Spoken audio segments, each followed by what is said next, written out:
Nice. So, yeah, let's go ahead and talk, dude. Let's talk a little bit about how we actually came across each other's paths.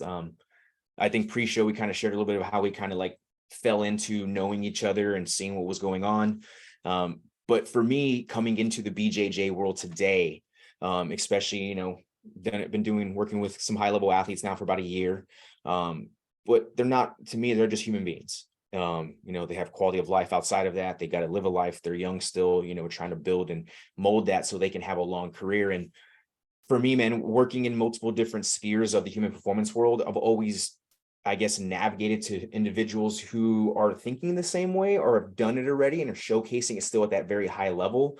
And for you, you've done that. And I'm going to go ahead and throw out the athlete that you work with, and I'm going to go ahead and have you introduce yourself. But you've been working with Lovato for some time now. He's an extraordinary martial artist who doesn't just fight in one domain. He fights in multiple domains. But you go and look at him, the dude is a healthy individual. He moves really well. He expresses himself. And I call it communication, right? In the world, like movements are a way of communicating. So go ahead and I want to go and introduce you, dude, and you come on. Everyone might know you through social media aspects, but let's go first name basis, dude. The social media is just the mirror or just the lens. Let's get to know the human, dude. So the floor is yours, man. Well, my name is Lucius Tirey. I started, like we were talking before we started this recording, I started this I was in a tough place in life. I had lost my father when I was young, and I wasn't doing anything athletic. I wasn't being healthy. I started drinking and partying, and then one addiction led to the other, which was the gym. And that was a fun first 3-4 years, when you're addicted to something and it happens to be like a healthy looking thing. And so the rest of the world thinks you're just you're good, you're golden. And really you're just in that same addiction, just tearing yourself down in the weight room and down that road. So I was playing around with all that, but that was when I first got introduced to bodybuilding and strength sports, and just where a lot of people start in this industry. And started personal training. And then I met Paul Chek. And Paul Chek was the first person that really kind of put a speed bump into, I'd say, everything I was learning. I mean, anything that was going on, he brought that holistic nature back to it, and it brought back the element of the human being. And I really resonated with that mind, body, and spirit aspect of that. So, that fast forward here, I started kind of really taking a lot of those principles and trying to blend them into the power athlete type of principle and things. And was training a lot of fighters, had a bunch of local fighters and things like that. And then in 2011, Lovato walked in my door, and the rest was history. After that, we started a relationship in which was very unique. He was a very empowering figure that was such a stoic person, even at younger Lovato. And he was the first person that I realized all the things I wanted to do with somebody, when I really wanted to completely control how somebody eats, how somebody, not control their thoughts, but how they think of themselves. And I just wanted that 24-hour, 7-day a week, experiment. Yeah. And that was Rafael Lovato Jr. I mean, he was, not only was he the top level athlete out of a lot of the guys I was working with, but he was the first person that's just how do I get better? How's every 1%? And he would do it. And he would go above and beyond all other athletes in the sense that he was investing his own time and money into things. I didn't have athletes at the time that it's man, you need to get body work 2 to 3 times a week from this person, or you need to invest in these foods and invest into these recovery modalities and practices. And he was the first athlete that kind of, really embodied that. Nice. And that opened up a lot of eyes for me, because I started seeing that the healthier he got as a person, his performance, the performance of just the lifestyle, I think that you had talked about this week in a post of your own, where you were referring to somebody, I believe in the CrossFit Games that you were coaching recently. Yeah. And it's kind of if you live that lifestyle, you stay close, you stay ready, And the older you get, the more training experience you get, the wiser you get, the more you start to understand the mind and the mentality and how much the mindset can be your advantage. And when those two worlds start to blend together is where you really get, the best of athletic performance. And then I also believe that's where you get the best of health and just everyday people. Yeah. So, nowadays, I know I'm kind of all over the place right now, but nowadays I try to say that I train everybody. I train humans, and I'm not doing anything crazy. I'm just literally the same stuff that I'm doing with day one people is the stuff that I'm doing with Lovato. It's about bringing people back to a baseline, bringing them back to wellness and being a human being that's capable of the tasks that they're, passionate about. So I hope that kind of answers some things there. Man, and for me, it resonates with me so much because of my background as a tactical professional, right? The concept that I kind of look at, it's this idea of operational readiness. So you have to be ready to operate on pretty much on a drop of a dime, right? Like every tactical professional across every single sphere, no matter be firefighter, military special operations, LEO, first responder, you have to be able to react right away and perform at a certain level that the individuals to your left and right are also going to do the same for you. So you're always having to remain to be that asset. And I think that's where it came into, my head was like, well, this idea and concept doesn't just have to be within the tactical professional world. Like I fell into the same rabbit hole that you did, the addiction aspect, right? Like everyone around me was like, George is great. He's running a gym. He's training super hard. Oh, he's now into ultra marathon running. Like the dude is totally good. He's just out there getting it. When realistically, that wasn't the case at all, right? Like, so when I brought it back to this idea and this concept of like, yeah, like you hit it, the human first now, right? Like, hey, at that time and moment, you had this individual who goes and fights at these high levels, and he's going into a state of pretty much he is accepting and signing off that like I potentially could be killed when I walk into the cage, or that I'm potentially going to be submitted, but there's an agreement there.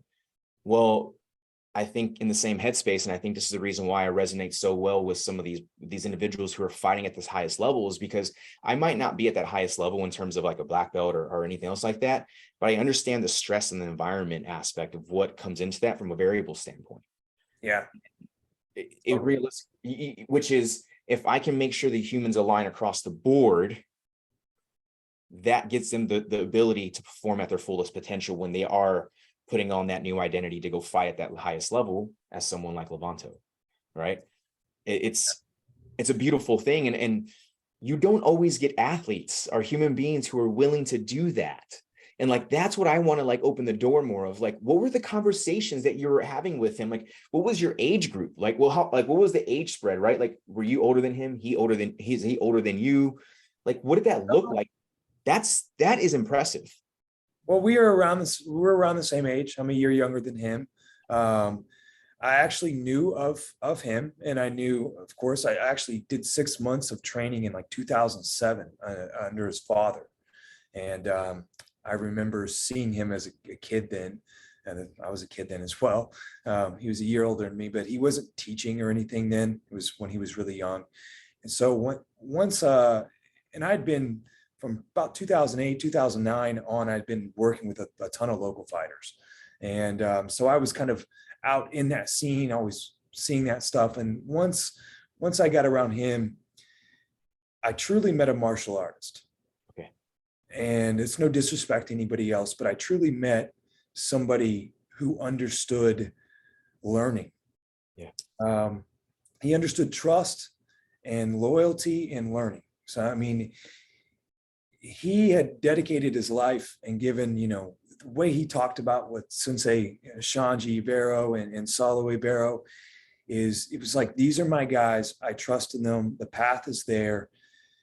I've acquired this knowledge. And he really placed that spot upon me in the physical aspect world. And that was kind of that cool, that's kind of what we want. That's what we dream of. It's like somebody be like, you're my guy. I'm not going to get glamored by things. I trust you, and we're going to evolve together. And when you hear somebody who's willing to work, also willing to look at this like a marathon together, like this is going to be a long-term thing. And the time, I'd say when we first started training, he was still young. I was young. I was very into, the conjugate stuff with West Side, and big time Charles Poliquin guy with a lot of the dietary methods and things like that. So I felt young and powerful with systems and knowledge and science. And we tracked things, and we did things, and we tracked lifts, and we tracked body fat, and we tracked hormones and all that stuff. And I think all that's super highly valuable. I still do, but I think there's still this organic relationship like we're getting to here that's deeper than what these metrics come. But we were training hard. We were young, and we were doing things hard. We were doing things obviously as technical and as best as we could. We were trying to focus on injury prevention and things, but you're getting after it. You're young.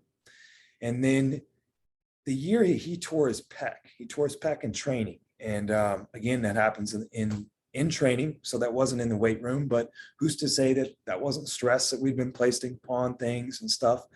And that was a very interesting time, because this is kind of a different story. This is more of a story from his perspective, but it was a time when jujitsu and combat and activity and everything was taken away from the dude. And he was just left with like, is my career ever going to be the same? Am I going to do this stuff again? Am I going to come back for this? And that was like the perfect moment, because it gave me time to reflect. And I was kind of like, everything I wanted to change, but I might have had some reluctant side of him from still that ego of us being young. I was starting to see some things. I wanted to change the way we trained. I was learning different, but there's still like, this is fun. This is what we do. And so this was the perfect time. I was like, okay, no, I'm ready to bulletproof my body and do everything I can to make sure that nothing like this happens again. And then it's like, okay, well, joint mobility wasn't ever very much fun, but now you understand. And a guy like that, so then like, okay, I'm in, I'm on board.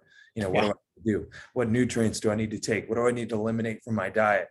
And when you see those things from a high level performer, then you start just looking to the everyday client next to you, and you start removing the gluten from their diet or adding the walks into their lifestyle, and you start to see the exact same thing happen. Yeah. I think that's the magic that we were speaking of, like the magic in training. Yeah, it's interesting. It's interesting you point out, because like right now I'm deep into my master's of arts right now for English, emphasizing education, and we're talking a lot about how would we navigate getting someone to storytell. And the idea behind it is, if you just look at the world around us, it's all around us. And I'm going to use the hero's journey one for you as well as for Lovato, right? Like, you had this really hard hit with your father passing away, and you had this huge change where you started navigating and being addicted with fitness, but you also were able to learn so much in that time period, to where like you had to fix your own self by finding someone that you could put your full trust into. Mm-hmm. To give you that, and then you started navigating it and showcasing, and by osmosis and magic and manifestation, like, you led to this place where you're able to be by the side of someone who hit rock bottom, and it might have not been through loss, but it was through loss of a sport, of an identity. That's a huge ego death for some people, and you're right, some people come back from that, and some people don't ever come back from that, don't ever. And it's really cool for you to be able to have that time and moment to have those conversations, right? Like, that relationship really what actually is what has helped you guys bulletproof his body and his mind, heart, soul, and spirit, all the way up to where he is at today. I mean, the dude's talked about retiring multiple years, and but he's never going to retire. And that's coming from legitimately someone who trains this dude. And then I guess for me, man, it's like, you don't see him all the time, right? Or do you? I see him every day, pretty much. Okay. Yeah. There's a question I want to ask you coming out of this. Like, I built my brand, which is Green Strength. I built my philosophy, what I call Green Strength. And what that really means is I consider Green Strength things that add value, like that are working in. If you go for a walk, you eat a good meal, you put positive thoughts in your body. When you're adding to the bank account, you're doing these positive things, because we can all give a strength training program to somebody. And I'm not doing anything different. You and I are both given the same exercises, but if I can employ some green strength and get them to start doing those things. So I built green strength around 3 foundational pillars, around eat real food. Okay, just eat real food, nutrient dense, real food. Daily mindful movement, and that's mindful, intentional daily movement. And then I'm a big fan of Alan Watts, and so I love the term "be here now," and that has several different meanings. It means like be responsible for, be in the moment, be where you are, but it also means pay attention to your breath and start to learn the power of the breath. So then when I start seeing any problems in the weight room, whether we're talking health and fitness with anybody in this whole world that we're in, when there's problems, like we've seen these guys that we've learned from, we've seen the answer over and over and over. You know, they go like Tom Brady, perfect example. Tom Brady's crazy to the mainstream, but to guys like you and I, it's like, no, Tom Brady optimized his diet. He started taking care of his body, and he really made sure every year that he could move well. And he stopped doing decompressive type training, especially if it came at a cost of his recovery or movement. Like he just made, you know, these simple things. And this is exactly kind of what I feel is the human baseline. Yeah. Yeah. And so in bringing people to this, it takes us away from a couple of things. And this is my question. We know we need hardship. We know we need challenge to grow. And so we both know in training too, that we also have to have those moments to where super compensation can happen. We have to train somebody to the ability, and this is what we believe, is that we're going to optimally train somebody to the ability to then say, I want you to go so hard. Like this is going to be a stressful block or session or thing, but I need you to go to a place you've never gone before and actually create real super compensation.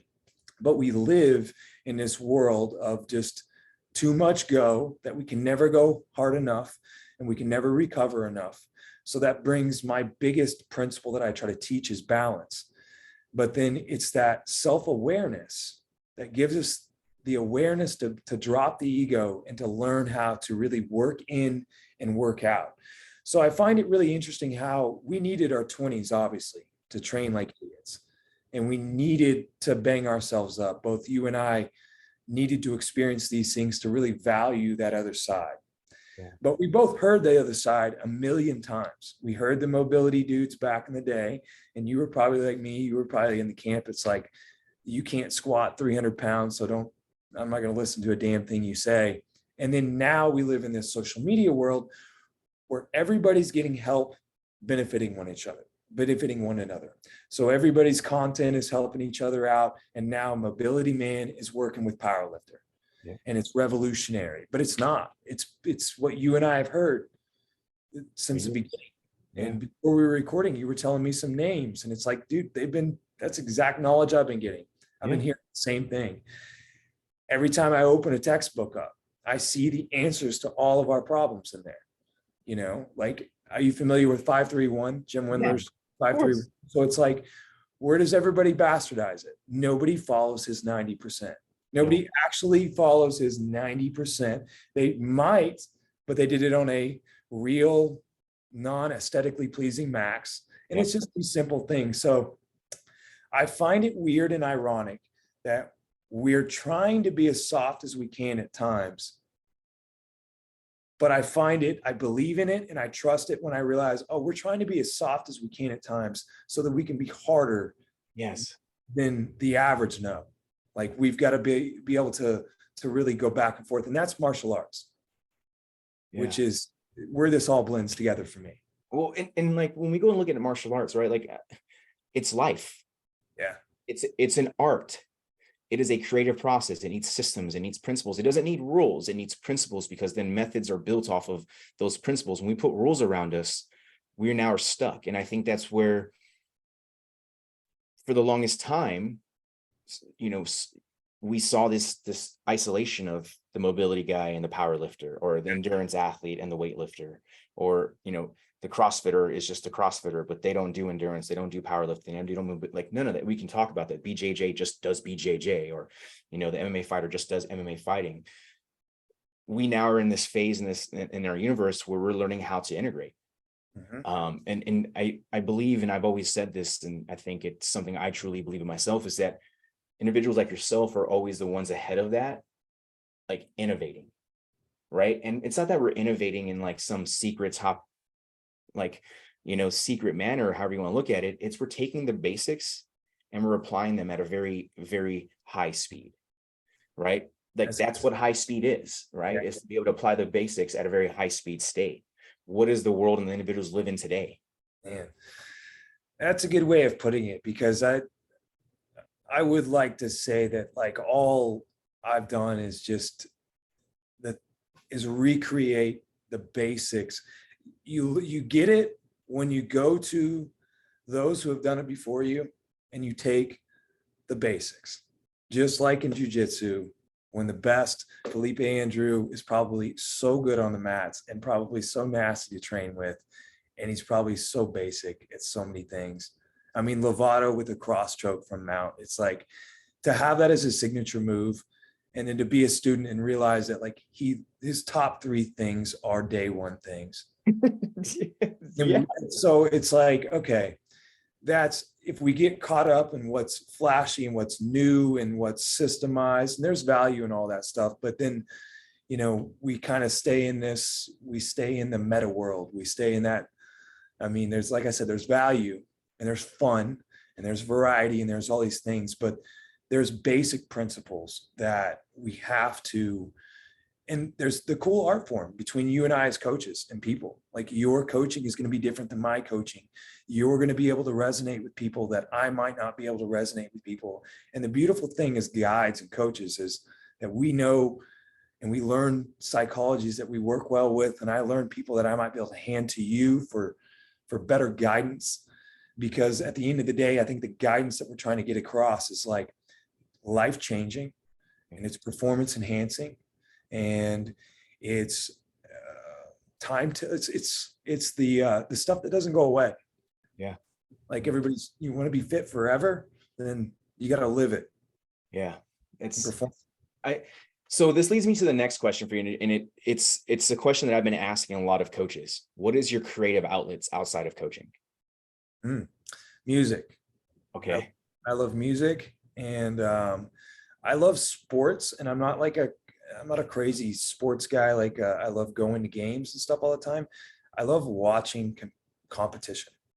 I love watching the problem solving and just great athletes do extraordinary things. So I really I love sports. I love music. I love listening to podcasts and just keeping my mind flooded with things. That's a big thing. But man, I've adopted walking. We talked about being an addict, like to get myself out of the gym and to stop doing all the terrible things to my body. I started really walking, and it opened my eyes to how wonderful walking is. So I love just like hiking, getting out and kind of disconnecting away from that stuff.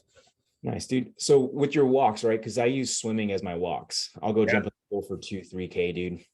40 minutes, 60 minutes. I'm a water sign. I enjoy it. I love being in the water. And it's my time to like meditate through movement. Have you found yourself dropping into a flow state while doing that walk and like coming up with new ideas or new concepts or structures in which you haven't played around with, like for individual athletes that you're working with? Because again, right, like it's an experience when they come and work with you. Has that kind of like brightened your eyes and the neurons in your brain? 100%. I've had a crazy back and hip injury for the last 3 years, and it's been tough, but it's also been good at dissolving and disconnecting from the person I was trying to hold on to, maybe. Okay. And it really, once I got into walking, was a very fundamental thing of my recovery, and it still is a part of my recovery. But when you realize with a bad hip or an injury of some sort that you have to pay attention to walk, or else it hurts and it doesn't serve. If I walk through pain, I'm not going to be walking very much. And so I really learned that I had to pay attention to my posture and gait more than I ever thought. I had to pay attention to everything. every step.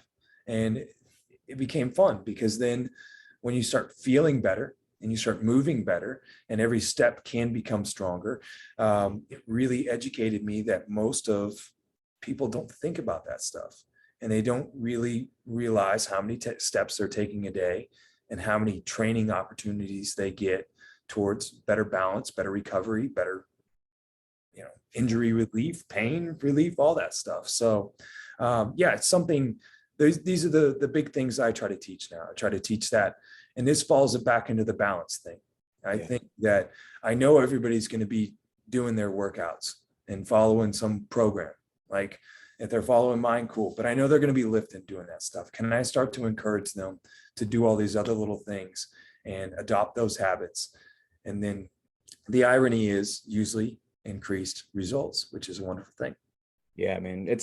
It's interesting. You really point out the fact of like walking has brought you to more of this conscious state. And I guess that's where I was getting to, right? Because like that's what the water does for me. It allows me to feel. It just lets me feel better. It puts me in a different locomotion than I would regularly be in. And it does help out a lot. And I just got done doing a podcast with a buddy of mine, and we talked a lot about movement play and what play does for us in terms of like changing the way our brain works. And we just did a 4-hour workshop down at Crown BJJ in Salt Lake City. And, we named it, hey, state change and strength for BJJ. But realistically, we didn't pull out barbells. We didn't pull out, a kettlebell or a sandbag. No, I pulled out a PVC pipe and hacky sacks.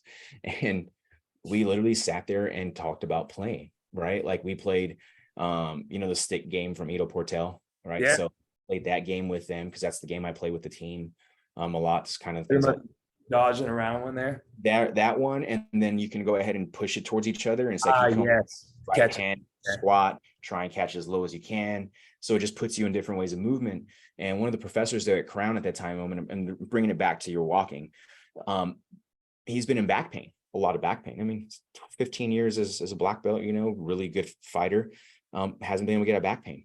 And we started playing the stick game and started playing, hacky sack, and next thing you know, his quality of like his spirit kind of like uplifted a little bit, because like he was like, my back doesn't hurt to rotate no more. It doesn't hurt to like kick up. It doesn't do these things. And it was a very simple process. It was like, hey, we're just playing.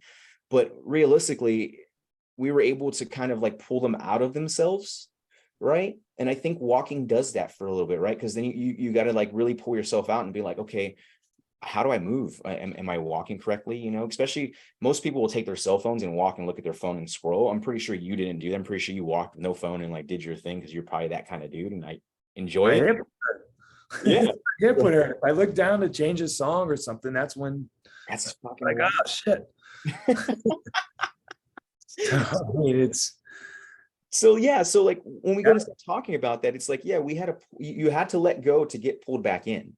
Yeah. Right. And I think that's a really cool, idea and metaphor, or however you want to look at it, and kind of dive down, because when you go and look at someone move on the mat, or you move in life, right, you can really tell how they take care of themselves. I mean, I've worked with guys that are 60 years old who have 2 years of back surgeries, who come in just completely arched over, still in pain, thinking the surgery was going to work. And then all of a sudden we change posture. We talk about sleep, nutrition, managing stress. We start putting them in different rotational movements that they've never been in. We talk about every step stronger, dude. We talk about those things. And all of a sudden now you start seeing this human canvas start changing into this most beautiful, like, art piece that expresses themselves through the world. Like, in again, bringing it back full circle to the walks in that aspect, like that walk, right? 45 minutes to 60 minutes, however long it was, even 20 minutes, right? Like that's a time to, and I call it a check-in. It's a tactical pause to allow for you to check in, make sure, see where you're at. And to answer your question about like how you view strength from green strength, it's an internal strength, right? I have this phrase. It's like consciousness is more of a feeling awareness than it is a thinking awareness. Like that's really what consciousness is. And like for you to be able to sit there and while I'm walking, like, well, I'm going to take advantage of this 20-minute, 30, 40-minute time period, just as much as someone would have the same attention and intention to go and lift a heavy barbell, deadlift. Oh, I don't want to do that. It's the same idea here. It's just the exercise is just different. And right.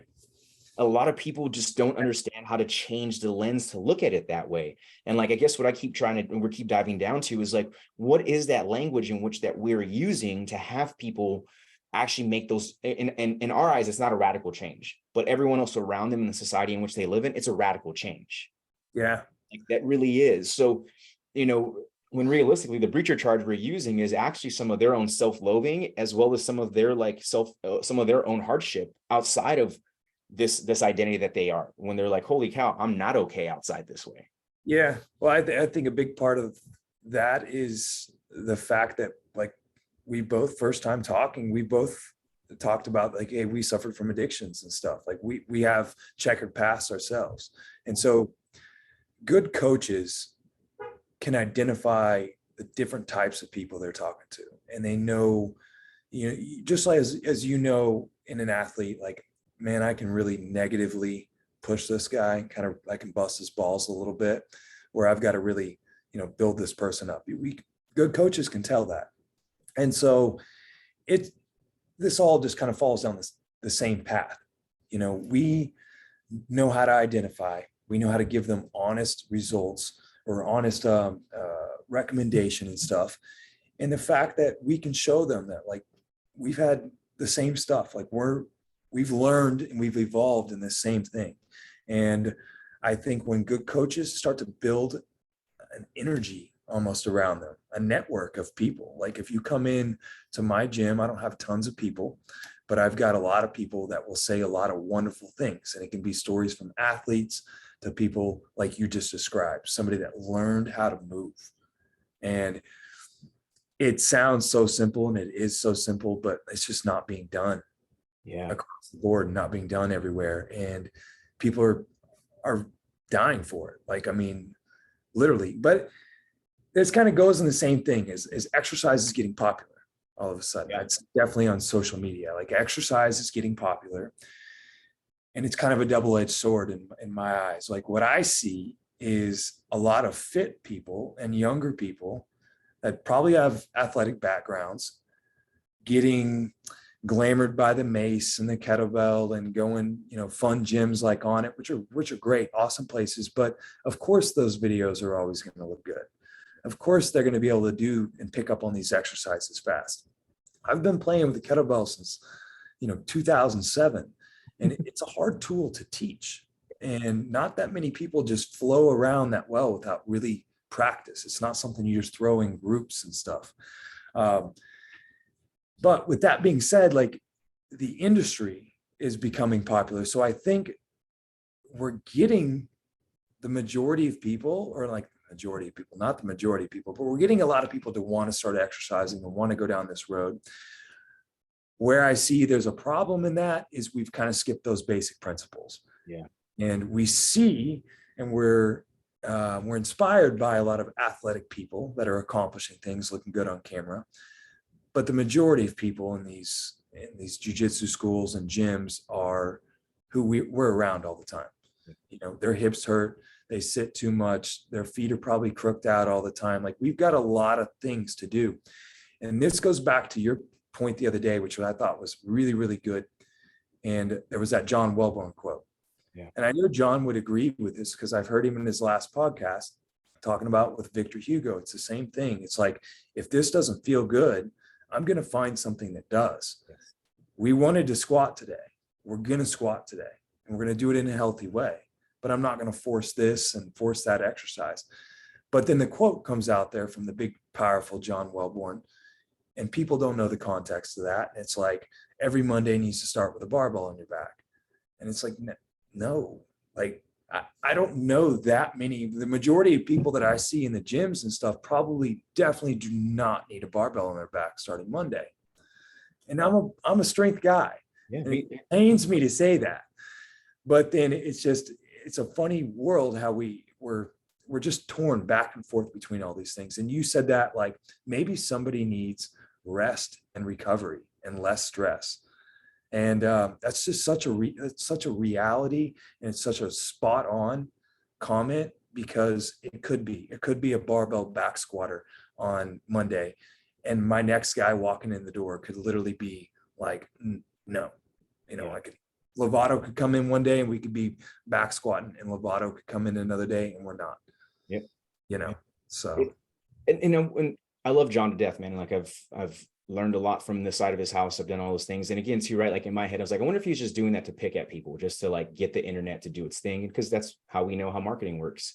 And I reposted it because of the fact that like, I wanted to go ahead and showcase that, like, you're right. Like we don't need to do that. Like, I understand Big John Warburton's coming out and saying this thing, but it was more of the idea of like, no, let's go ahead and not always think that the barbell is the answer, right? Because if someone who is addicted to the barbell will run with that, and next thing you know, they are injured. And like, for me, it's always been one of these things, no matter the level of the individual or where they're coming from, it's always for me like, do no harm, right?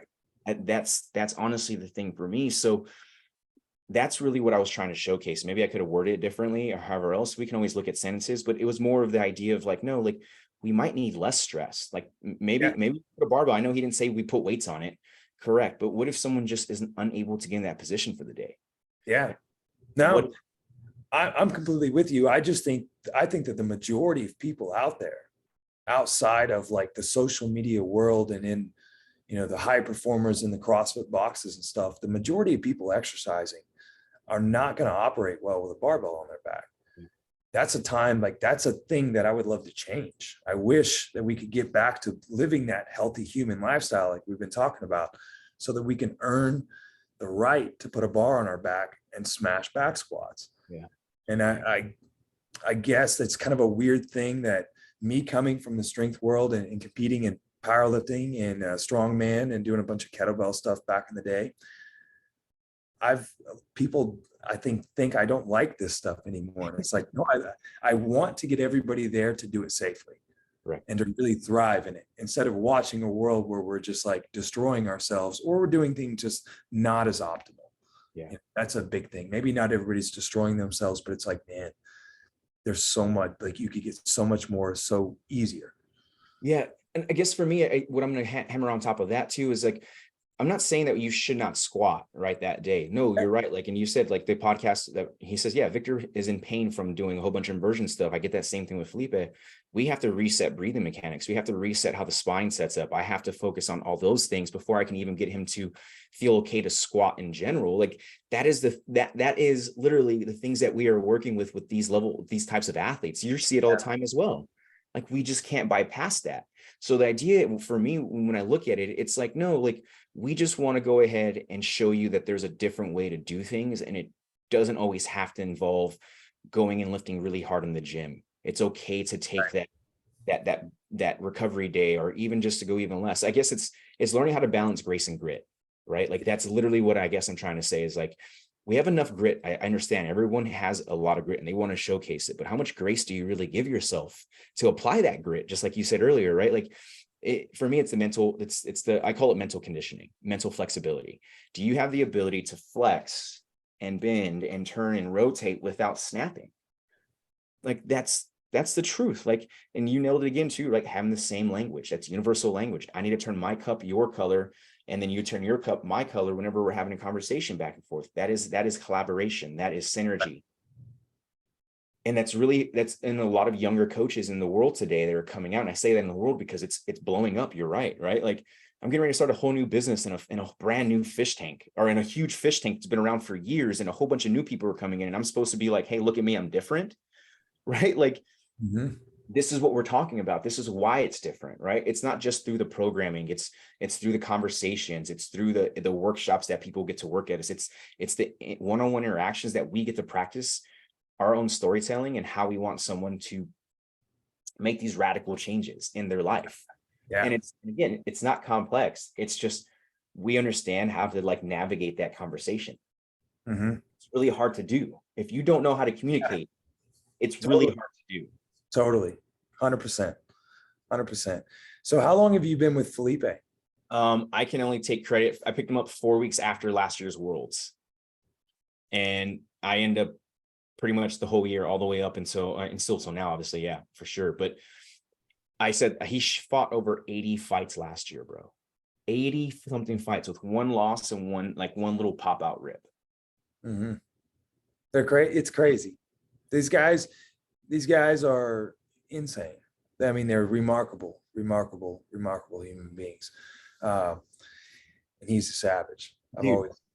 It's funny. It's like, cause like I've worked with some high level dudes before outside of the BJJ world. I mean, tactical professionals, dudes that are like type A dudes who are doing it, running a gun. I mean, I've been around killers, right? Yeah. And like to see how he walks in, he carries that same mentality. I'm pretty sure you see it also with Lovato, right? Like he walks in, he's just, that's what it is. But I think that's what it takes. And for me, it was every 4 weeks that I had to like make sure he was ready to rock and roll, make sure he was still progressing, make sure we're getting him in the right directions. Like that was, it wasn't hard. It wasn't hard to do. It wasn't at all. It was like, cool, I understand how to run periodization. I understand all of that. But that wasn't the key there. That was the conversations we were having between. It was, he cut down to 184 for an Abu Dhabi fight up in, like, and he sits at 205, 210 naturally, Yeah. and for him to still be strong and fast. You seem like you have, like, from what I've seen, you guys seem like you have a good learning, like a good relationship, much of like what we were just talking about earlier. It seems like you're putting a lot of thought, you're doing a lot of very individualized things with him, and he looks like a very good student. And that's what's cool. That I think you can see what I was saying earlier. Those guys, they understand that like knowledge is power, and secrets are power. Well, and it's cool too, right? Because like I helped out with nutrition for a while, and then he picked someone else like up, and it's not I don't get upset about that, dude. I would rather you have someone else you can bounce off of, and then come to me and we can talk back and forth, right? Like there's nothing wrong with that. Like cool, like you want someone specifically for that, go for it. And I think that's the issue with a lot of coaches in today's society when we bring it full, like as we continue talking about this and like how I've built this individualization, even if it's in a group setting. It's not being afraid to collaborate with other people because they only want to do the same exact thing. I mean, some of the best athletes in the world, I mean, Cam Wolf he's a professional cyclist and a professional triathlete, dude. And he has 3 coaches riding all different. He has one coach for his cycling, he has a coach for his swimming, and he has a coach for his running. Do they talk to each other? Very minimal, right? And it's really more of like, hey, send me what you're doing for your running and your biking, and then I'll handle your swimming. The other one's, hey, send me what you're doing for your swimming and biking, I'll take care of your running stuff. And next thing you know, you have this collaboration of synergy that is now even more than what you probably could have given somebody. Yeah. To elevate them up, right? And accelerate up. And like that's the whole thing, right? And for me, man, like would I love to sit there and coach Felipe for a decade plus? 100%. But I also understand that in this world and how things work, that sometimes that's not always a thing. And I'm okay with that, right? Like I recognize that contrast. So I'm going to go ahead and do everything in my ability and capabilities in those moments when I work with him and Mel and Leticia and in those moments, and any athlete I work with, I'm going to give them everything. And again, going back to that, how do we learn that? Right? Like, I mean, I've learned it over the past 13 years of doing this, of other coaches putting their effort. I was a weightlifter, dude. I mean, I snatched close to 300, like 295 was my best snatch, and clean and jerk some big weight, snatch that, and I don't think I would have been able to do it without the individuals that I was around, right? Like Caleb Williams, you know who Caleb Williams is, a world record power lifter, and as well as a weightlifter. I would go and stay with him for months at a time, weeks at a time, and just hang out and train and lift and like watch and see how he interacted. And you look at what he's doing today with peak strength and fitness, he's producing college level athletes. Yeah. That to me is way higher than developing a world champion fighter. Right? You're impacting the next generation of individuals. And that there to me, dude, is like, that's influence, that's inspiration. He doesn't have a huge following, right? Like, there's so much good. That's I got to get off social media a lot because there's so much good stuff out there. There's so many good coaches. There's so many good, just thinkers. And I don't know, it's easy to get blinded. It is. What do you, so talking about that, what is it you as a coach? Because like, obviously there's probably gonna be a lot of coaches listening to this, as well as just as normal, your everyday people who love to train. And obviously some of our world-class athletes will be listening as well. For you though, what is it that you like to do outside of that, right? Like, what is it you're doing to keep moving on social media? Yeah, right. To like balance that, because, do you have boundaries around it? Do you only, some people post only certain times during the day, do all those types of things, right? Like, because again, everybody's consumed by it, right? So like, what is your approach to like having a healthy balance with it, to not get caught up in it? Yeah, I just kind of disconnect myself from it. not to say that that was easy. It was tough from time. I don't really um, enjoy just scrolling down the fitness stuff too much. It takes me down a path of almost like, I feel like there's just too much context, man. I feel like nobody can really contextually say what they're wanting to say. And, it's like, just like that, we're talking about that quote, like Wellborn would agree 100%. He's going to take care of somebody if he's working with somebody hands-on, and that can't get put out there. And then we just live in a time where there's so many people asking basic, simple questions over and over and getting glamored by all this stuff. So I just kind of had to disconnect myself from it and really start to focus on just, the relationships that I physically have, and what I'm doing with those people. And if it's only 50 people, 100 people, that's fine. I don't need 20, 30,000 people following that. I mean, it's just not my style. So it's not something. I had to disconnect myself from the game, I guess is the best way to put it. I started to understand what some trainers and coaches and people are doing on social media. And instead of negatively getting mad about it or jealous, I had to turn that into just respecting the hell out of their grind, because I know they're working and they're putting shit together and they're doing things that I don't want to do. So power to them. I've got my people, whoever I can help. I love helping. That's interesting, right? Because I think about how much time goes into doing that. I mean, I run all my media on my own right now. And just to put that together, it takes up time, dude. Like, you're right. I respect the grind. I respect the hustle. It's just, yeah, I guess it's not my path either, right? Like, I know I have to do certain things to keep the business running. But I guess it's respecting the boundaries of what social media does offer for us as a whole, because I guess that also comes down to even taking it another notch deeper. It's like you learning how to respect your own actions and reactions and the way you think about yourself, because like you just said right now, right? You dive down the rabbit hole, man, and you're like, I start thinking negative thoughts about everybody. Where does that put you now when you disconnect? Yeah. Like, Negative. Yeah. You don't want that headspace. You don't want that stuff. And no, I'm right there with you. I think I do have boundaries, I guess, when I should look back at that. I've cleared my social media. I don't have a crazy problem. I wouldn't follow and stalking people and stuff on there, get mad, but the occasion thing you see. But I find there's so much happy stuff. There's so many entertaining things, things that just bring positivity and bring a better mood to you. And just being able to watch people succeed on there, watch people do, live happy lifestyles, hopefully is a wonderful thing. So I use it in positive ways. I'm just trying to, I guess, decide how far I want to take it, or how far I actually want to dive in and actually work for a business side of things online. That'd be the thing. gotcha. So what does your training look like now, right? Like, what does that look like? Coming from multiple areas, understanding the concepts and applying it. Like, obviously people wouldn't come towards your energy if you weren't walking the walk, right? I like to say, never be a studio gangster. So what does your training look like now today? Like when you talk about training for a week? Oh man, I'm active every day. I'm moving every day. I walk the walk in as far as walking in one, but no, man, I'm moving around. I'm always playing, always inspired by guys like Vernon and all of everybody. It's just moving. I love moving. I love rolling around and doing all that stuff and just exploring.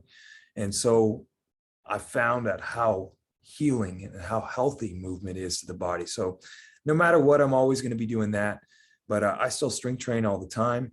I'm getting over some of those injuries. I'm getting back into a more power style of training. So I'd say I have a hybrid. I mean, I use the mace, I use kettlebells, I use the dumbbells and the barbell still. So it's kind of a blend. And right now I just train for fun, man. I'm not on a hardcore training program or anything. I do, Mondays, I knee bend. Tuesdays, I focus on pressing a little bit more. Wednesdays, I pull some, do some sort of hinge, and I go down that road, but much less than I used to. I love the minimal effective dosage, hit things hard, hit things with more intention. And I just find that allows me to do it more frequent. and I just love training. So I'm doing everything, man. That's cool, man. I can't pick one thing. I'm literally doing it all. You said the water. One of the biggest things I've been doing, I do every day, is I pool walk Nice, dude. with my hip. That was one of the big recoveries on that. And obviously I can walk outside just fine now, but I love being in the water. I'll swim a lap down and back, walk a little bit. I think it's one of the best things out there. Dude, no one has talked about pole walking. And I don't think anybody talks about pole walking. Dude, I love it, dude. Like, pool walking is a beautiful thing. dude, I've actually used pole walking, not just for myself, but I've used them on my ultra endurance athletes as well, especially recovery days. Sure. Leading into tapers, dude, just kind of getting the joints to get used, but flushing the system. Oh man, it's so good, dude. It's all the different ways of like plyometrics and things you can do underwater for an elementary stage towards things of post rehabilitation work and stuff like that. I mean, the water is, now I will give you one thing I'm working on is swimming. So swimming is my weakness. Dude, I get down and back and like I can feel it. But that's another beautiful thing, because then you're moving on land, you're rolling, you're finding these ways of locomotion, and then you get in water and there's a variable. It's a huge variable. Yeah, dude. It's a totally different space. It is, dude. It's I have a buddy of mine. He created a company called Underwater Torpedo League and Deep End Fitness. And he's like the head owner of it. You watch him, his prime.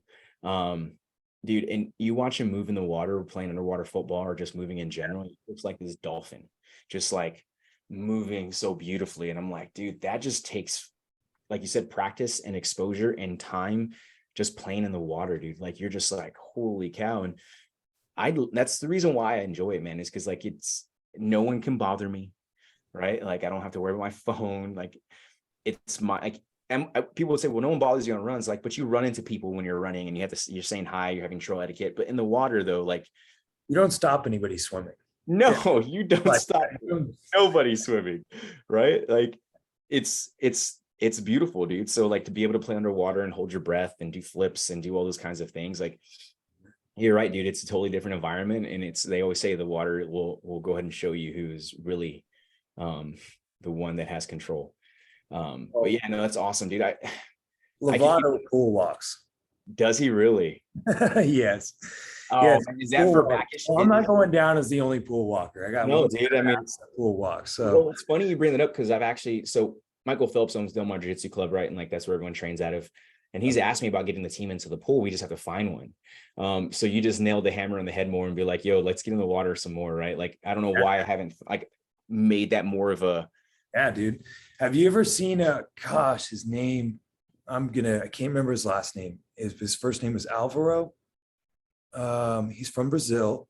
Okay. I'm sure Felipe and them know him. God, gymnastics natural. What was it? It was I'll figure it out and I'll send it to you. But this guy had his whole little movement system. And it's actually the warm-up series that Salo started way back in the day with the Ibero Association. Okay. So it's just this fun little way of moving around. I know Steve Cotter does it a lot. It's got some videos out there. So I'll figure this out. But this guy, when Rafael was coming back from the pec injury, he came up from Brazil and letting another coach be a coach. Man, we did pool workouts all the time. And this guy would do all sorts of stuff in the pool. A lot of the stuff you're seeing that you guys have pioneered over there at Deep End and stuff. But yeah, the water is amazing. I mean, it's endless what you can do in there. Yeah, no, man. One thing I found was, and this is the reason why I asked about if it helps his back out a lot, because whenever like my low back is like fried from jiu-jitsu or anything, I jump in the pool, dude, and I move around, dude, and it's gone. It's gone. That's why I started pool walking. Like my recent stint now is like getting with my hip. I would go train, and when I would get done training, it's like straight to the pool, and I'm walking for like 20 or 30 minutes. Nice, dude. Just move and decompress in there. It's so good. Dude, it's funny. Yeah, I actually have an athlete right now. He's been having some low back issues for some years now. Old school power lifter back in the, that's what he did, and was like, hey, you need to find a pool, because that's exactly the reason why we're going back in there now, for that exact reason. And I guess there's a little secret, guys, right there. Like, no one's gonna post videos about that on social media, right? No. Like, right? Like these are the things I need to start posting. Dude, straight up, dude, straight up. All the weird things. Dude, 100%. I'm with you on it. Like the rope flow stuff, right? Yeah. Like love rope flow. Everyone's like rope flows. Like, yeah, you never heard of rope flow? People are like, oh, you know this guy named David Weck? And I'm like, yeah, guys, he's the guy that was on that far mountain over there that no one wanted to listen to. Guess what? I climbed the mountain and went to go listen because he's saying a lot of the same things just from a different perspective than you are. We're all looking at the same objective. We're just on different mountain points. And like, dude, when I saw you post about the rope flow as well, it was one of those things I was like, yeah, he totally gets it. Or like the DNS stuff on the floor, right? Like rolling and getting the nervous system primed. Yeah. It's That stuff was always fascinating to me, like a simple cross crawl pattern, just that contralateral movement in the body with the brain connection. It was just like, you're telling me this has this much impact on our nerve, like, and to watch when people have strokes and things, the way they rehabilitate movement. And it's like, why are we skipping this stuff? Like, if we suck at this, like it's got to show us something. And these are things that aren't taking away from somebody's powerlifting max. It's not like we're asking them to go run and stuff. I mean, this is just like simple groundwork that's literally setting us up for the day, the moment, the rest of our life. And it's the way that turns into flow state, like you were talking about. It's the way that you really start to recover. yeah. It's the way that you truly start to recover. You know, there's a difference between sitting on the foam roller and maybe understanding how to really use the foam roller, having a practice with it. You know, so, I don't know. It just goes back to the intention. I guess that's the whole idea of consciousness, right? Like being able to have that feeling awareness, which allows you to apply the attention and intention for what we're trying to do. And I know that word's probably been thrown around so much around social media, writing, and all that good stuff, but it's like, it actually means something. And if we apply it the correct way, we could see things actually change. And it goes to the way we eat. It goes to the way we consume social media. It goes to a lot of those different things. And it's just really cool to be able to connect with someone else who's been doing this for some time now, right? Like you've been doing this, how many, almost over 17 years? Yeah. So 20 years now.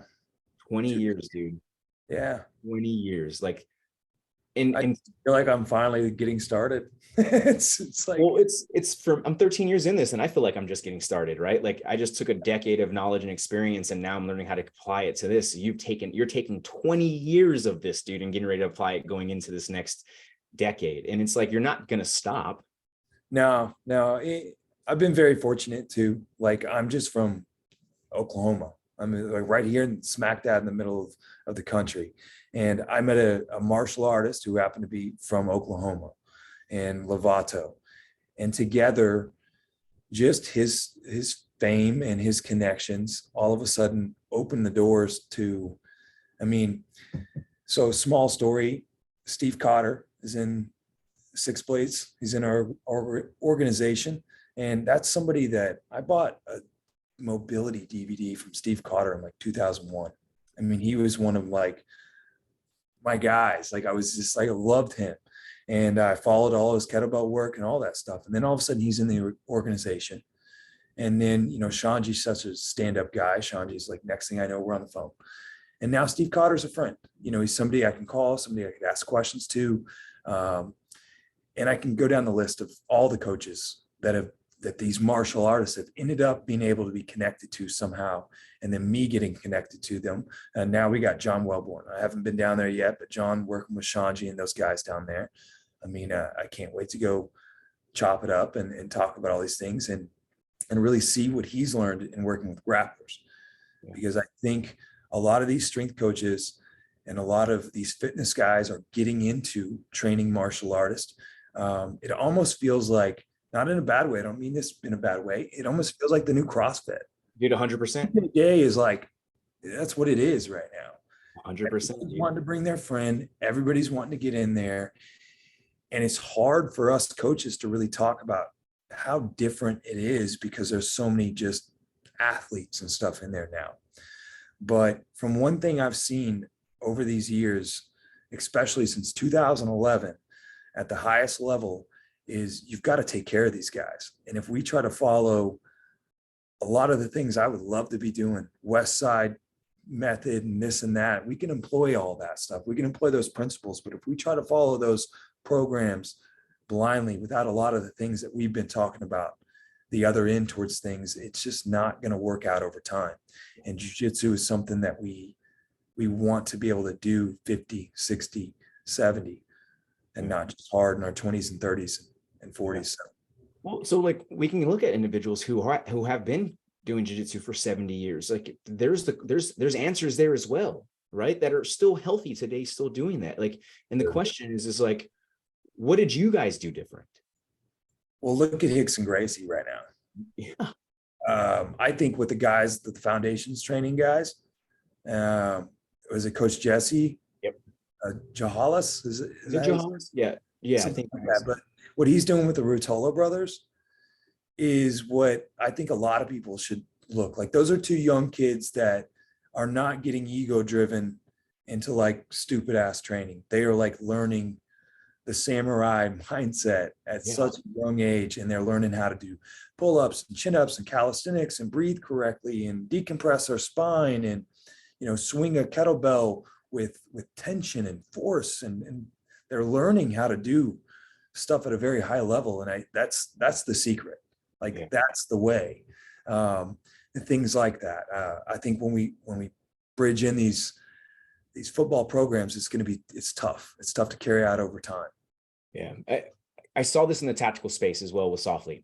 I really saw this. We saw a lot of, you know, strength coaches, collegiate level coaches coming into the tactical space and thinking they can apply it in that manner. And the difference with the tactical professional, I think with the BJJ individual, and maybe I'm incorrect in saying this, but the tactical professional wanted someone who walked the walk and was able to actually know what it felt like to be in their shoes. Now, but that accessibility was really hard for coaches, right? We know that's really hard, right? Strength coach coming over after 10 years working for a college level team or whatever else into a tactical space, they're unable to go back into the military and do that thing. Can they do training sessions and training events and evolutions? 100%. What I think is great about the combat sport world is that like performance strength coaches now can participate in it with the low barrier to entry to really understand exactly what it is these individuals are going through. And you know, I'm not gonna lie to you. If you asked me to come into the combat athletes or the combat sport world 10 years ago, 3 years into this, I wouldn't have been able to do what I'm doing today, right? Or been able to put myself in that position of feeling and understanding and being able to see what movement is. And that's a really beautiful thing, right? And that's where I'm saying that experience, that knowledge comes into play of actually doing the thing, you know, like, and I think a lot of people forget that. So like someone like John Welborn, who has now started doing jiu-jitsu for the past, I think less than a year, right? He's now understanding what that feels like, especially as someone who comes from the NFL. And there's a lot of guys from the NFL that'll come train at Del Mar, and you're like, man, they're so strong. But from a technical standpoint and a movement standpoint, there's a huge disconnect. So you're right. Like the barbell is great, right? It does set us up for certain things in certain arenas, but the barbell is not always going to be the answer for someone trying to go fight in a combat sport. It's just not the answer all the time. No. And that definition of strength is such a, like, how much maximal strength? You know, we go back to the Bible of super training. You know, it talks about strength deficits and areas where, you know, where enough is enough and how much energy are we going to use. So I'm sure Felipe does he deadlift 500 pounds? He hit 495 on a trap bar the other like 3 weeks ago. And that was because he was lifting with Phelps, and that was like right after just like an intermission. It was like a transition break where he was able to do that. Right. So these guys reach this point, 500-pound deadlifts, 300, 400, doesn't even matter. They're the strongest guys on the mat. And it doesn't matter how big and how strong other people are. Lovato, I've traveled around the world with him. I've been in a lot of places. Very few times has he never been the strongest guy on the mat. If he wasn't, it's because Shanji is next to him and they're going to kill each other. They're both the strongest. But I mean, he's heavy. He's so strong. And I had so long with him, it was kind of like, how much strength do we need to add here? Like we have all these other aspects and abilities to try to raise up because he's the strongest guy on the mat already. And Felipe, those guys at the top, that's just how they are. So what's interesting, we keep talking about strength, but let's go ahead and talk about the idea of the engine, the strength of the engine, right? no one's talking about that aspect, right? The mental conditioning and the physical conditioning. And this can be a whole nother podcast talking about energy system development, why we have them doing 45 to 60-minute rows, bikes, walks, easy things like this, to where we help develop recoverability and longevity. But let's, for example, like when I'm leading into worlds, dude, like we're doing those sessions where you're saying like, I need you to go to a place that you've never been before in here. And I'm going to control it, and I'm going to take care of you. I'm going to give you low risk movements, but I need you to go this place. Yeah. Like there's times and moments to be producing those based off of, this is where the principles come into play of understanding how to increase the capacity or the energy systems or whatever you want to talk about. Like that is something that I found that I really helped add into to the teams and a lot of athletes repertoire, right? Because yeah, you're strong as hell already, I know that, but if you're not efficient with oxygen, what happens to you? You don't recover fast enough. Nervous system's in high tension. We start seeing more pain. I mean, overtraining is actually a lot sooner than as if it was if we weren't doing those things. I mean, it's the list can go on. And I think that's a lot of things that a lot of people don't talk about, right? It's like, no, let's talk about what we're doing from an energy system development standpoint, because that is super important. Yeah. Well, I have two people to thank. I stole from CrossFit, actually. I remember when Rich Froning started working with Hinshaw, and he just developed his aerobic capacity. And then all of a sudden, we got reminded how big raising that cup and building that aerobic capacity so that we could build massive engines. And so I got inspired by that. And that was my goal with Rafael. I'm like, this guy's psychotic. I'm going to build a massive engine on this animal, And then to be quite honest with you, you go look no further to Joel Jameson. Yep. Like, yeah. He's got it out there. There's no need for me to try to do anything else. So we just lived the lifestyle. We just employed programs. We just followed the principles of that kind of stuff. And I actually have a program that we've done. And when I send it to other people that want like a conditioning program, I have it in like this. It's kind of funny. It's in like a 4-week block, actually. When I send them 4 weeks, they think it's like this is it. Or like, this looks fine, I'll do this, but this is it. And I'm like, yeah, well, we repeat it. And we learn how to build over time. And those numbers are now either faster times or higher wattage and stuff like that. But that's simply what I've done with Rafael, is just use very low risk machines to, reduce stress like we were talking about, and just hammer away at building a giant aerobic base, and then really getting him to intentionally understand what we were doing with each kind of at each aerobic energy system, and we would hammer those accordingly. And it's cool, and guys like that are going to work hard and can get themselves in the right space and really push it. Yeah, dude, I had this. I was really fortunate. It actually took me to run 100 miles to really understand what the aerobic system can do, because it was one of those things where I had went down the rabbit hole with Joel Jameson already. I think it was like 2013 or 14. He started putting out his 8 weeks out bioconditioning thing. He was big into HRV. So like I had a mentor of mine named Adam Rogers, who was like, hey, check this book out if you really want to hammer home energy systems. And I ran the rabbit hole with that. But then when I started getting into ultra endurance racing, obviously what Joel Jameson is only utilizing is the durations a little bit smaller. I mean, quite a bit smaller. So I had to go and look at, individuals in terms of Dr. Phil Maffetone, right? Talking about the math method, right? Looking at that stuff and understanding exactly what it is. Again, sub-maximal training, the same thing with 531. When you said the 90%, hey guys, that 90% is actually based off of a sub-maximal 1 RM, meaning that you either did 2 RM or 3 RM, you did your score, you got your 90%. Realistically, you're based off of your 80-85% if that was a real 1 RM. Right. Like in that simple terms, if we want to look at, and that's what you work off of. It's the same idea with the Maffetone method, right? Like, hey, I'm going to take 180 minus my age.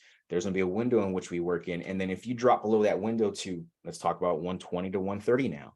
Hey, that is where, no matter your age, you are going to get the most oxygen efficiency that you can get by staying in that realm. And that's something that like I apply to training people in person or whenever we're doing remote stuff. Hey, the goal is when that clock starts or whenever you start warming up, there's no stopping. You're flowing through everything, meaning that the only reason why it's taking you 90 minutes is because you decided to procrastinate and didn't get through the stuff like we said. but you should be moving. So what ends up happening to that individual's, overall volume of intensity, it stays at a 120, 130 average heart rate, even though they might have done some sprints at 150, 160, but it's the duration of time of keeping someone in that space to actually really promote that. And again, those are things that not people are talking about. No, I think that's the interesting area where people mess up too, is we mess up on the easy stuff. I mean, it sucks maybe do longer duration rides or whatever for people, but like it's easier work than the sprints. Yeah. But we'll do the sprints even though they suck, Yeah. That's just that mentality.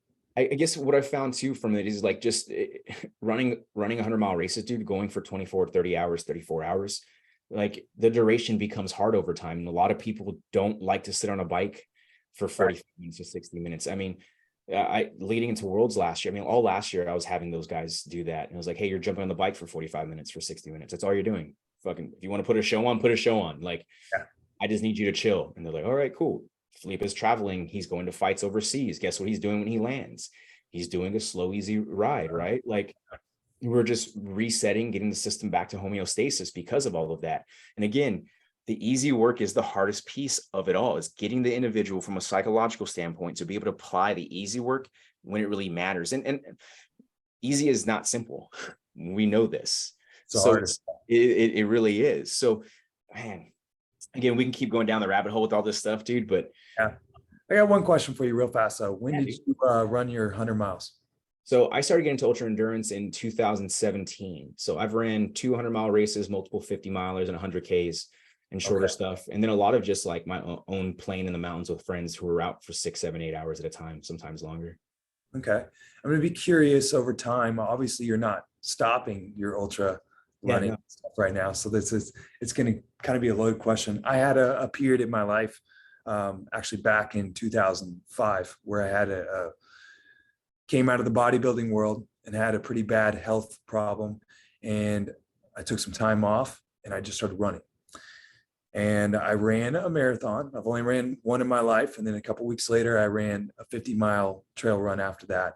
But I got at about a year and a half where I got so psychotic on running that I built such a giant capacity. And it stayed with me even today. So the reason I asked that is it's 2023 and I still feel the aerobic base that I built in 2005 and 6. Yeah. Crazy. It's wild, right? It's the same way, right? Like you can put a barbell in my hand and I might not be able to snatch the same amount of weight, but I will move that barbell as if I had, a max lift on it, the same exact way as I did it before. And I think it's the same thing with running, man. Like you probably can get back out and run. And if you start running for a couple of weeks, you naturally would just fall back into that movement pattern. That's the thing I've thought about several times. I've joked around. I'm like, I think I could run like 50 miles. Yeah. I'm like, well, it would suck. That would hurt. I'm not conditioned for it, but it's that, like, I know that world. Yeah. But that's what I'm saying though, right? It's like, you understand the mental conditioning that has to be built for it. The physical conditioning is not the hard piece, right? The physical conditioning it's the mental conditioning. It's when you're going back-to-back runs for 5 hours on a weekend where you just got done doing a 20-miler with 5K and climbing, and the next day you have to go back out and do it again. That's where the magic is built. That's where you can get through, when you hit mile 40 and you're like, man, this fucking blows, right? Like, it's like, all right, next 10 miles are going to be a fight, but that's where that mental conditioning comes in. It's the same way when we talk about these individuals who are going to these high levels, fighting on these huge stages, right? And I say this because I call Worlds the ultra endurance race for jiu-jitsu athletes. Yeah. Because how many fights did they do in 2 days? And they have to be able to come in and, like, it's the same exact thing, right? Like when you watch some of the best racers thinking, dude, and just energy constant. Always, dude. So it's like, it makes sense. Because if you look at some of the top ultra marathon runners who are breaking world records at these iconic races, they're physically conditioned, but they'll go ahead and tell you that they've been working on the mental aspect, the volume of mental work that they put in to be able to maintain that attention for the 14, 15, 16 hours. Some races are 20, depending on the elevation, but there's a type of conditioning that you have to put in from a mental standpoint. which is, I think that's what you still feel. I don't know if it's the physical condition. I think it's the mental conditioning that you have retained on for so long, right? Like in my head, I'm like, oh yeah, I can go run 100 miles, but then I'm like, oh, wait a minute, I need to physically condition myself to do that. Mentally, I'm ready to roll. Same thing with fighting, right? Like I can totally go out and fight whenever I want, even without doing a workup for it. Why? Because just mentally I'm conditioned. Now, will I be physically conditioned as I probably would want to? Maybe not, but I'm still maintaining a level of fitness mentally to be able to put myself in those positions. Again, it comes from the tactical professional world, the operational readiness, the ready to perform on demand. I think that's a lot of what I'm trying to do. And I think it sounds like what you're doing with your individuals is we're only bulletproofing the humans so that they can perform on demand when they put that uniform on, no matter what it is in that uniform and that jersey. It doesn't matter. We're just mentally preparing you to have the conditioning to approach it. You can specialize by getting physically conditioned and mentally conditioned. Yeah. Sometimes you got to bounce back and forth, dude. So I love it. yeah, dude. I appreciate your time today, man. I do. I really appreciate you jumping on and doing this podcast with me, man. How can somebody reach out to you? How do you, social media links, website, Guys can you can find me on social media at Green Strength IV. And then you can find my website at greenstrengthhq.com. But yeah, reach me on Instagram. I'm around. Cool, man. Well, I appreciate your time today, dude. And I for sure will have to get you back on again. Yeah, man. I'd love to keep talking to you. For sure. Hell yeah, dude. All right, man. Well, thank you. Appreciate it. All right.